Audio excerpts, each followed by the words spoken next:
అందరికీ నా నమస్కారాలండి. కొత్తగా వచ్చినటువంటి blossoms new English text book ఏదైతే ఉందో 4థ్ క్లాస్ సంబంధించి అందులో పేజ్ నెంబర్ 52లో యాక్టివిటీ 4 అనేది మనం ఇప్పుడు చర్చించుకోబోతున్నాం. వొకాబులరీకి సంబంధించి ఇవ్వడం జరిగిందండి. ఇది చాలా important and exam point of వ్యూలో కూడా. ఇవేంటంటే పోస్చర్ అన్నారు. దానికి సంబంధించి 2 సెంటెన్సెస్ ఇవ్వడం జరిగింది. అందులో పోస్చర్ అన్న ఏదైతే వర్డ్ ఉందో ఏ విధంగా వాడారు అనేసి మనం యాక్చువల్‌గా అర్థం చేసుకోవాల్సి ఉంటుంది. ఇందులో పోస్చర్. ఇక పోస్చర్ విషయానికి వచ్చి చూడండి. He could sit in the same posture for a long time. ఒకే రకంగా అతను చాలా ఎక్కువ సేపు కూర్చోగలడు. అంటే ఏ విధంగా కూర్చున్నాడో అదే విధంగా. తర్వాత our teacher observe the posture of new student who is very disobedient. ఒక పిల్లవాడిని చూశారు టీచర్ గారు. అబ్జర్వ్ చేశారు. ఎట్లా ఉందంటే అతను కూర్చున్న తీరు గాని లేదా అతని యాక్చువల్ కూర్చున్న తీరే కాదు. అతను మాట్లాడే తీరు ప్రతిదీ బిహేవియర్ అంటారే. ఆ భంగిమ కూడా ఏందంటే డిజోబీడియంట్‌గా కూర్చున్నాడనమాట. ఆ కూర్చోవడంలోనే ఆ స్టైల్‌లోనే మనకి కనబడుతుంది. ఏమనంటే అతను డిజోబీడియంట్ అని. Next crawl. క్రాల్ అంటే ప్రాకుట అని అర్థం అండి. A snake crawled on the floor. అంటే ఈ యొక్క ఫ్లోర్ మీద పాము పాక్కుంటూ వెళ్ళిపోయింది అనేసి.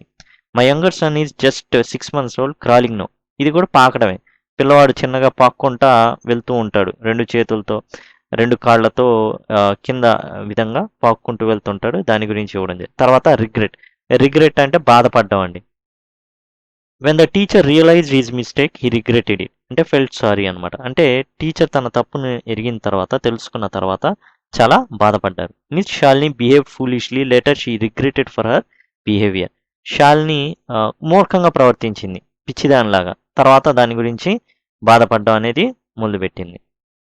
షోకేస్. షోకేస్ అంటే చూపించుకోవడం అండి. The incidents of his childhood showcase his courage and intelligence. ఆ చిన్నతనంలో ఏదైతే తాను ప్రదర్శించాడో ధైర్యం, అది ఏదైతే పరిస్థితులు, ఆ ఇన్సిడెంట్స్ ఏవైతే ఉన్నాయో అవి ఏం చూపిస్తున్నాయంటే అతనిలో ఉన్న కరేజ్‌ని, ఇంటెలిజెన్స్‌ని చూపిస్తున్నాయి. ఎగ్జిబిట్ చేయడం అనమాట షోకేస్ అంటే. Her language showcases her attitude. తన భాష తన ప్రవర్తనని చూపిస్తుంది అనేసి. అంటే బాగోలేదనుకోండి, మంచి మర్యాదగా మాట్లాడితే తన ప్రవర్తన కూడా మంచిగా ఉన్నట్టనమాట. ఒకవేళ సరిగా మాట్లాడకపోతే, ఆ భాష సరిగా లేకపోతే డిజోబీడియన్స్‌గా ఉన్నట్టు. Inspire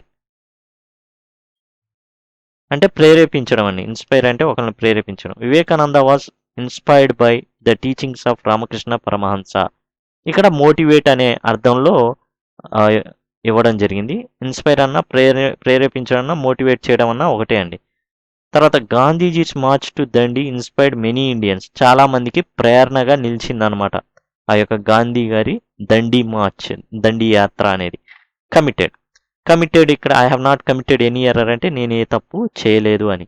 hour class teacher Venkat is committed to his work అంటే తన పనికి నిబద్ధత కలిగి ఉన్నాడు, అంకిత భావంతో ఉన్నాడు అనే అర్థం అనేది వస్తుంది. ఇక పేజ్ నెంబర్ 53లో యాక్టివిటీ 5 ఇవ్వడం జరిగిందండి. ఈ వొకాబులరీ సంబంధించి. ఈ narrated everything to his mother. Narrated అనేది సేనా, టెల్లా, టోల్డా అనేది. ఇక్కడ మనకు చెప్పాడు అని. అతను ఏం చేశాడు వాళ్ళ మదర్‌కి అన్నీ చెప్పాడు. సే అన్న చెప్పడమే, టెల్ అన్న చెప్పడమే, టోల్డ్ అంటే చెప్పెను. ఇక్కడ ఏ టెన్స్‌లో ఉంది? ఇట్స్ ఇన్ సెకండ్ వెర్బ్ యొక్క సెకండ్ ఫామ్‌లో ఉంది. కాబట్టి ఇక్కడ వచ్చే ఆన్సర్ ఈక్వల్ అయ్యేది కూడా వెర్బ్ యొక్క సెకండ్ ఫామ్‌లోనే ఉండాలి. కాబట్టి టోల్డ్ అనేది రావడం జరుగుతుంది. టెల్ అయినా రాయొచ్చు లేకపోతే. కాకపోతే అక్కడ ఆల్రెడీ అయిపోయింది. పాస్ట్ టెన్స్‌లో చెప్తున్నాడు. కాబట్టి వచ్చే వెర్బ్ కూడా ఎలా ఉండాలి? సెకండ్ ఫామ్‌లో ఉండాలి. వెర్బ్ యొక్క సెకండ్ ఫామ్‌లో. కాబట్టి టోల్డ్ రాయడం జరుగుతుంది. Narendra is known for his intelligence. ఇంటెలిజెన్స్‌కి యాక్టివా, బోల్డా, క్లెవర్‌నెస్సా? క్లెవర్‌నెస్ అవుతుంది. ఇంటెలిజెన్స్ అంటే తెలివిగల వాడని అర్థం.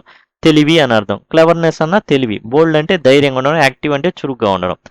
తర్వాత passenger forgot his luggage in the train. ఈ ఫర్గాట్ అనే దానికి సమానార్థం లేకపోతే కింద వాటిలో ఏంటి? రీకాల్ మర్చిపోవడం. రీకాల్ అంటే జ్ఞాపకం తెచ్చుకోవడం. జ్ఞాపకం తెచ్చుకుంటే లగేజ్ ఎందుకు మర్చిపోతాడు? లగేజ్ తెచ్చుకుంటాడు. రీఇన్ఫోర్స్ అంటే మరలా ఒకసారిగా అది కూడా అంతే. చొప్పించడం. మైండ్లో గుర్తుకు రావడం. అట్లా అనమాట.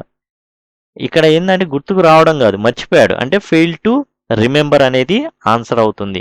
తర్వాత our teacher observe the posture of the new student who is very disobedient. ఓ స్టూడెంట్ వచ్చాడు, అతని కూర్చున్న భంగిమ కానీ నించున్న తీరు కానీ చాలా డిజోబీడియంట్గా ఉంది. సి అంటే పోజ్ అనమాట. పోస్చర్ అంటే పోజ్ అనమాట. స్ట్రక్చర్ కాదు, పోస్చర్ కాదు. When the teacher realised his mistake he regretted it. Regretted అంటే బాధపడడం. ఫెల్ట్ సారీ అంటే బాధపడడం. ఫెల్ట్ హ్యాపీ అంటే ఆనందపడడం, సంతోషపడడం. జాయ్ఫుల్ అన్న ఆనందపడడం. బాధపడడం అనేది ఇది. ఒకవేళ ఇలాంటివి మీరు ఇచ్చారనుకోండి, జనరల్గా మీకు సినానిమ్స్ గుర్తించమని, మిగతా ఆయన చూడండి, ఫెల్ట్ హ్యాపీ, జాయ్ఫుల్ రెండు ఒకటే. రెండు ఒకటే అయినప్పుడు ఈ రెండు ఆన్సర్ కాదనేది తెలిసిపోయింది. ఎందుకని? ఇప్పుడు డీ కూడా ఇచ్చినా ఒకే రకంగా ఉన్నాయనుకోండి మూడు, అవన్నీ ఆన్సర్లు కావు. ఎందుకని? ఫెల్ట్ హ్యాపీ అన్నా జాయ్ఫుల్ అన్నా ఒకటే అయినప్పుడు అవి ఆన్సర్ అవ్వదు. ఏదైతే డిఫరెంట్గా ఉంటుందో అది ఆన్సర్ అవ్వడానికి ఎక్కువ ఛాన్సెస్ ఉంటాయి. అట్లా కూడా మనకి ఈ ఎంసీక్యూస్ మల్టిపుల్ చాయిస్ క్వశ్చన్స్లో ఇలాంటిది కొన్నిసార్లు ఉపయోగపడతాయి. అవి కూడా చూసుకోవాలి. మల్టిపుల్ చాయిస్ క్వశ్చన్స్ చదివేటప్పుడు ఇలాంటి కొన్ని ట్రిక్స్ ఉపయోగపడతాయి అన్నమాట. పక్కాగా అర్థం తెలియకపోయినప్పటికీ కూడా కింద ఇచ్చిన వాటిలో మూడు ఒకేలాగా ఉన్నాయనుకోండి, అవి అవ్వవు. ఏదైతే డిఫరెంట్గా ఉంటుందో అది ఉండడానికి ఎక్కువ అవకాశం ఉంటుంది. ఎందుకని? బీసీడీ ఒకేలాగా ఉన్నాయనుకోండి, బి పెట్టాలి, సి పెట్టాలి, డి పెట్టాలి. మూడు ఆన్సర్లు ఉండవు కదా. మనకి చెప్పేది ఒక ఆన్సరే ఉండాలని కదా. కొన్నిసార్లు రెండు ఆన్సర్లు ఉంటాయి, అది వేరే విషయం.